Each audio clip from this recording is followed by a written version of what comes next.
সুকান্ত ভট্টাচার্যের ছাড়পত্র।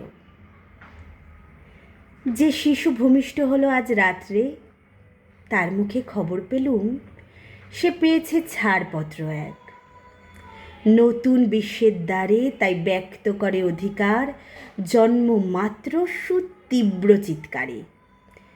খর্বদেহ নিঃসহায়, তবু তার মুষ্টিবদ্ধ হাত উত্তোলিত উদ্ভাসিত কি এক দুর্বদ্ধ প্রতিজ্ঞায়।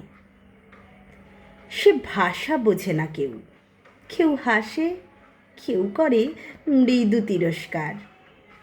আমি কিন্তু মনে মনে বুঝেছি সে ভাষা। পেয়েছি নতুন চিঠি আসন্ন যুগের। পরিচয়পত্র পড়ি ভূমিষ্ঠ শিশুর অস্পষ্ট কুয়াশা ভরা চোখে। এসেছে নতুন শিশু, তাকে ছেড়ে দিতে হবে স্থান।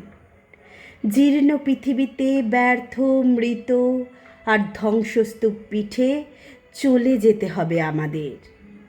চলে যাব, তবু আজ যতক্ষণ দেহে আছে প্রাণ, প্রাণপণে পৃথিবীর সরাব জঞ্জাল। এ বিশ্বকে শিশুর বাসযোগ্য করে যাব আমি। নবজাতকের কাছে এ আমার দৃঢ় প্রতিজ্ঞা, দৃঢ় অঙ্গীকার। অবশেষে সব কাজ সেরে আমার দেহের রক্তে নতুন শিশুকে করে যাব আশীর্বাদ। তারপর হব ইতিহাস।